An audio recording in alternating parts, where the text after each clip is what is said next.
Excited to start the season. Guys have been working really hard for several months now. I don't think we're playing as well as I would like, but some of that's probably because we've had to battle some injuries and are a little low in numbers. But that's part of basketball. It's a long season. You're going to have ups and downs, but I think our guys are excited to get started.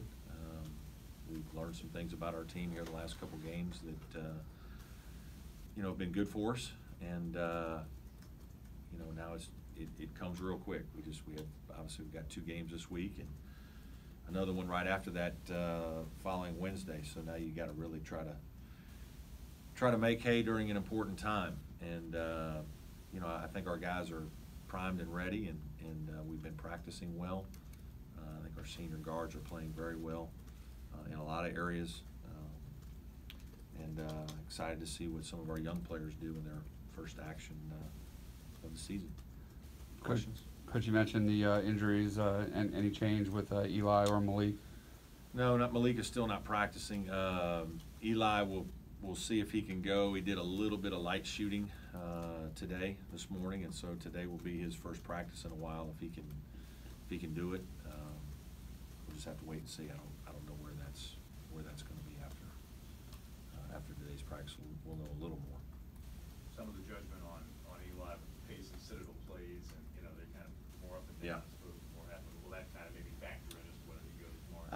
I don't think so. I think it'll just be, if the doctors say he can go and he feels like he can help us, then we'll see how it goes. But there could be a chance that he tries and it doesn't work out too. So, at this point, I just don't know what to tell you other than it's probably just going to be a game time decision. As far as what he's done on offense early, is that something you feel like can transfer into the regular Yeah, season? absolutely. He's been practicing very well. David's been shooting the ball really well from the perimeter. I think he's playing with more confidence than last year. Some of it is just, I think the end of last season, he started playing better, late in the tournament and in all those areas, and now he's just grown more confident from that. And I just think it's always difficult to join a team in the middle of the season when rotations are kind of set and roles are defined in a lot of ways, and you're trying to figure it out. And the easiest way to figure it out, and he was smart enough to realize the best way to figure it out on last year's team for us was to come in and defend and rebound. And that was his niche. That's what we needed him to do, and he did that. But now his development as a player, his growth, lends itself to him now being more of a focal point on offense. And so he certainly is a guy that is capable of making 3 threes in a game like he did the other day, and I'm excited to watch him play this year. What specifically would you like to clean up? Defensively, we just haven't been where we need to be. Our communication has been poor. I think a little bit. There are times when our older players, forget that we've got a couple young guys out there, and there's a few switches that we're taking a little for granted. We're supposed to talk and touch when we switch, and we're not really doing that. And so we've had some miscommunication, and it's resulted in layups for opponents, and that's one for sure. And that's a big one, and it's been consistent for 2 games, so it's not a one-time thing. Now we've done better in the second half of both games of kind of correcting that, but for whatever reason we started both games with very poor communication and some defensive discipline. Coach, you talked about a couple of your new guys, Newman and Tyson, the other night. Jaden White didn't play a whole lot of minutes. What have you seen from him so far? Well, certain games are just harder for guys than others, and I think that was kind of a game that was hard for him. He's a good athlete, finishes well around the rim, can block a few shots. Still learning kind of how we do things. I think we're probably a lot different than how they played at Oral Roberts, and so because of that, it's probably hasn't come quite as easy as all of us would have liked. But when he just reacts and plays and isn't kind of caught thinking too much, he can do some nice things. He rebounds the ball well, and he's an athletic finisher around the rim. Got a chance to win your 150th game in your time here at Clemson. What would that achievement mean to you after all the ups and downs of your career here? Well, certainly I'm, just happy that I've been at Clemson as long as I have. Hope to be here a long time. It's, it's been a journey, a process, and that's the way it is in a lot of programs at this level. It's, there's a lot of us that are, we're fighting the good fight for a good while to try to get over the hump, and be a consistently, really good program. And so I don't really worry about games and wins and all that, but just, I am proud of the fact that, whatever, I'm starting my 9th season here, and we've had a couple of really good teams, and the program is in a good place, from facilities to, graduating players, all the things that you want to be proud of as a head coach. Brad, you've done a lot since you've been here as far as winning basketball games, but you've seen the facilities grow up around you and the fan base starting to come back into Little John, and they expecting a lot after last year. What do you tell the fans this year, expectation-wise, as they go into the season? I don't need to tell our fans too much. They're going to think whatever they want to think. I'm excited that, that they're hopefully getting behind our team again and come quickly. We need you. I think, sometimes we wait a little bit until the end of football, and that's pretty long usually, especially here recently. So we need them before that, and it has a major impact on our players in terms of just, how they feel about being a Clemson basketball player, and how much they're appreciated and supported and recognized, and I think those things matter. So hopefully we're going to give them a product that they enjoy watching. I think our guys compete very hard. I know they work really hard every day, both in practice, in the weight room, on their own, and their games. I know they're the types of young men that people can be proud of. I think we have the kind of program that Clemson fans are proud of and should be proud of, and there's some other places going on with things going on right now that aren't real proud of what's going on. So hopefully all that means that people want to get behind these guys and support them. We're just excited to play in front of our fans again this year. Playing last year was fantastic. Just one home loss last year, best home record ever here. How much does having that home court advantage mean in the ACC? Yeah, it's huge in every game. It wasn't a real difficult atmosphere the other night for Barton, and we didn't play very well. We didn't feed off a crowd. I thought the crowd that was here was trying to help us and trying to be good, but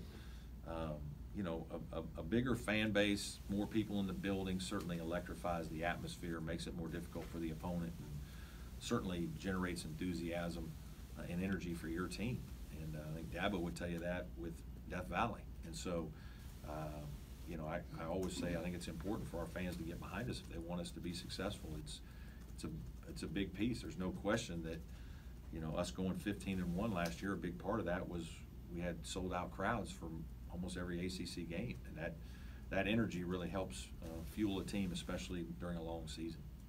With the success you had last season, do you feel like this year is sort of a turning point in showing that what you have here is sustainable? I guess. I mean, I'm sure I'm supposed to say yes to that, and that's what we're trying to do. Every team is different, and like we're not anywhere where I thought we would be right now because of injuries. I'm not gonna lie, it's been a little frustrating this fall. We haven't had enough, quality guys in practice to compete against one another and to get better. And I know we have a lot of good players back, but what we did last year, like, that's over. Like, we're a new team, and if you've watched us twice, we don't look like the number 22 team in the country. We're not playing that good, and you don't. Those rankings are just, they're superficial. They don't really matter, and obviously they didn't matter last year either. So we got to go about getting better. We got to go about getting to work. We got to improve. We got to figure ourselves out. But as much as anything, we got to get ourselves healthy so we can practice and kind of figure out exactly what kind of team we have. Coach, how disappointing was losing AJ, and do you feel like you're in a pretty good place depth-wise with the guards you got? Well, it was a little disappointing, but it's the nature of college athletics these days. These kids, they practice really hard. They put in a lot of hours, not just at practice, but in the summer when we have them for 8 weeks. In the fall, when we're doing sprints and we're doing strength training stuff and team building activities, and I get it, everybody wants to play a lot, and you know, certain times you can't play everybody the amount of minutes they want to play, and so guys are going to make decisions, and they got to do what they think's in their best interest. Is it disappointing? Yeah, it's disappointing. You don't like to see guys that you care about, you know, go somewhere else, but if you think that's what they really want to do, and that's where they can achieve their dream, or that's where, you know, a program out there fits their needs a little bit better than what they feel like's happening here, you understand it. It is a little more challenging now. I do think, you know, again, there's a lot of, we've kind of gone a couple different places with waivers, and it's all of a sudden there's now a situation where we're getting a lot of waivers granted for people to become eligible without having to sit out all the time. And, you know, there's talk of we're going to have immediate transfer eligibility, and the free agent market's going to be there, and so managing your roster is probably never been more challenging. And you know, no, we don't have the kind of depth that we'd like. We got guys sitting out. We got a guy out with a concussion. We got another guy out with a knee injury. We got a guy out with another hurt ankle. We have 9 scholarship players that are really playing, and a couple injuries, a couple fouls, and pretty soon you don't have enough guys out there. And so that part is hard, and you can't practice now sometimes the way you want to practice because you don't have the depth to practice as hard as you'd like to practice. So there's a lot of little things that go into, you know, winning. Being healthy is one of them. Being a little lucky is another, and sometimes those two things go together. So it's a tough break for us a little bit. How high of an expectation do you have of John Newman making intermediate significant contributions? I think he's going to be a good player for us, and I think he's going to impact us a good deal. He's going to have an opportunity to be out there and, you know, play significant minutes. And you know, he brings an athleticism and a competitive spirit on the defensive end that is good for this team. And he's a better, probably offensive player than you know, we realized even. And he just needs a little bit of confidence and, you know, relax and enjoy it and go make a couple plays, and he's going to be a good player.